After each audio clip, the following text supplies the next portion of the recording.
नमस्कार साथियों, welcome to class again सबकी कक्षा में आप सभी का स्वागत है। साथियों, ये हमारा लेक्चर नंबर 10 का एक्सटेंशन है, लेक्चर नंबर 10 भी। और इस लेक्चर में हम लोग देखने वाले हैं एक एक्सपेरिमेंट के बारे में जो कि ह्यूमन बींग्स के रेस्पिरेशन से रिलेटेड है। और इसमें हम लोग ये प्रूव करेंगे कि कार्बन डाइऑक्साइड रिलीज होता है ड्यूरिंग रेस्पिरेशन। तो हम लोग देखते हैं कि ये एक्सपेरिमेंट होता कैसे है। एक्सपेरिमेंट करने से पहले हम लोग ये जान लें कि जो एयर हम लोग इनहेल करते हैं, the inhale air is a mixture of gases. ये इनहेल एयर जो होता है ये कई गैसेस का मिक्सचर होता है। और जो एयर हम लोग एक्सहेल करते हैं ये एक्सहेल एयर भी मिक्सचर होता है गैसेस का। लेकिन इन दोनों इनहेल्ड एयर और एक्सहेल्ड एयर में कुछ डिफरेंसेस होते हैं। जैसे कि अगर हम डिफरेंसेस की बात करें तो the only difference in the inhaled air and exhaled air is that they contain different proportions of oxygen, carbon dioxide and water. इनके बीच में जो डिफरेंसेस हैं ये डिफरेंसेस मात्र इतना है कि जो एक्सहेल्ड एयर होता है इसमें अलग अलग प्रोपोर्शंस में ऑक्सीजन, कार्बन डाइऑक्साइड और वाटर वेपर प्रेजेंट होता है। जैसे कि इनहेल्ड एयर में ऑक्सीजन की मात्रा 21% होती है, जबकि एक्सहेल्ड एयर में ऑक्सीजन की मात्रा 16.4% होती है।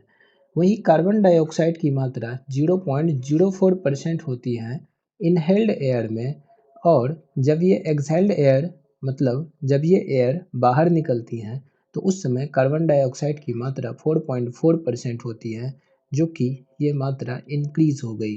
और वाटर वेपर की मात्रा जो इनहेल्ड एयर में होता है वो काफ़ी कम अमाउंट में होता है, जबकि एक्सहेल्ड एयर में वाटर वेपर की मात्रा काफ़ी ज़्यादा अमाउंट में होता है।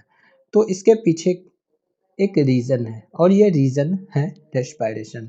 होता क्या है, जब ऑक्सीजन रिच एयर सेल्स तक पहुंचता है तो सेल में सेल्यूलर रेस्पिरेशन हो रहा होता है। तो सेल में जब सेल्यूलर रेस्पिरेशन होता है तो ये ऑक्सीजन रिएक्ट कर जाता है ग्लूकोज के साथ। और इस रिएक्शन में जो प्रोडक्ट ये बनाता है उस प्रोडक्ट में कार्बन डाइऑक्साइड, वाटर और एटीपी होता है। तो जो ये कार्बन डाइऑक्साइड गैस रिलीज हुआ in the process of reaction with glucose, तो ये कार्बन डाइऑक्साइड गैस इस एक्सहेल्ड एयर के साथ मिल करके बाहर निकल जाता है। इसलिए ये वाला अमाउंट मतलब कार्बन डाइऑक्साइड की मात्रा वो बढ़ी हुई होती है, जबकि ऑक्सीजन की मात्रा घटी है। घटने के पीछे का वजह यह है कि जो ये ऑक्सीजन रिच एयर ग्लूकोज के साथ रिएक्शन करके कंज्यूम हो गई और कंज्यूम होने के वजह से ऑक्सीजन की मात्रा इधर डिक्रीज हो गई है। और वहीं वाटर वेपर की मात्रा पहले जो काफ़ी कम था ये मात्रा इंक्रीज हो गई है।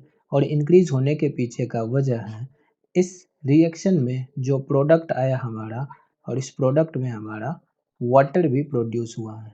तो ये वाटर वेपर के फॉर्म में एक्सहेल्ड एयर के साथ में मिक्स होकर के बाहर निकलती है। तो इस तरह से ये सेल्यूलर रेस्पिरेशन में कार्बन डाइऑक्साइड, वाटर और जो एटीपी मॉलिक्यूल हैं इनका प्रोडक्शन होता है। तो आइए हम लोग देखते हैं कि ये एक्सपेरिमेंट होगा कैसे। तो एक टेस्ट ट्यूब लेंगे और इस टेस्ट ट्यूब में हम लोग लाइम वाटर को ले लेंगे। तो lime water is added into the test tube और एक पाइप के माध्यम से इस लाइम वाटर में हम लोग एयर को ब्लो करेंगे। तो जब ये एयर को ब्लो करेंगे तो air being exhaled into the lime water में एयर को जब हम ब्लो करेंगे तो ये क्या होगा कि लाइम वाटर के साथ एक्सहेल्ड एयर में जो कि कार्बन डाइऑक्साइड प्रेजेंट है, ये कार्बन डाइऑक्साइड लाइम वाटर को मिल्की कर देगा। मतलब कि it will turn the lime water milky. ये लाइम वाटर मिल्की हो जाता है। चूँकि हम लोग जानते हैं कि carbon dioxide gas lime water को मिल्की टर्न कर देता है। मिल्की टर्न करने का मतलब है कि ये वाइट लिक्विड प्रोड्यूस करता है। वाइट लिक्विड लाइक दिखता है हमें जब carbon dioxide gas lime water के साथ मिलता है। और वहीं दूसरे तरफ अगर हम लोग सिरिंज की मदद से, जिसमें कि सिंपल एयर होता है, उसकी मदद से इस लाइम वाटर में जब हम लोग एयर को डालेंगे, मतलब कि air being passed into lime water with a syringe, तो जब ये एयर को हम लोग सिरिंज की मदद से लाइम वाटर में डालेंगे इस टेस्ट ट्यूब में, तो ये लाइम वाटर जो है मिल्की तो टर्न होगा, बट ये पार्शियली मिल्की होगा। और जबकि ये वाला जो मिल्की होगा, इधर में ये लाइम वाटर जो मिल्की होगा, ये ज़्यादा अमाउंट में मिल्की हो जाएगा। मतलब कि मिल्की तो ये वाला लाइम वाटर भी हुआ और मिल्की ये वाला भी लाइम वाटर हुआ, जिसमें हम लोग एक्सहेल्ड एयर डाले। और जिस टेस्ट ट्यूब में हम लोग सिंपली एयर को डाले थे, वो लाइम वाटर भी मिल्की टर्न हुआ। इसके पीछे का वजह बस इतना है कि जब इस एयर को हम लोग डाले तो इस एयर में मात्र 0.04% CO2 प्रेजेंट था, जबकि इस एक्सहेल्ड एयर में CO2 की मात्रा 4.4% के लगभग था। इसीलिए ये वाला लाइम वाटर जिसमें एक्सहेल्ड एयर डाला गया है, ये काफ़ी ज़्यादा अमाउंट में मिल्की होगा, जबकि जिस टेस्ट ट्यूब में कम अमाउंट में CO2 गया है, मतलब कि ये जो एयर गया है, इस एयर में कम अमाउंट में कार्बन डाइऑक्साइड प्रेजेंट है, इसलिए ये पार्शियली मिल्की टर्न होगा। तो इस तरह से ये एक्सपेरिमेंट में हमें ये जानकारी मिलती है कि less carbon dioxide is present in inhaled air but much carbon dioxide is present in exhaled air। और इस वजह से carbon dioxide is produced during respiration which comes out in exhaled air।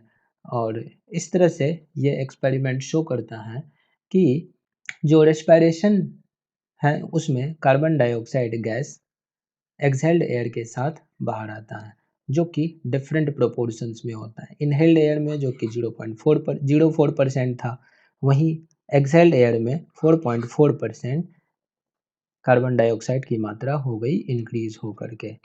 तो this was the experiment which shows that carbon dioxide is produced during respiration. तो साथियों, आज के लिए बस इतना ही। मिलते हैं हम लोग अगली वीडियो में। नमस्कार, जय हिंद।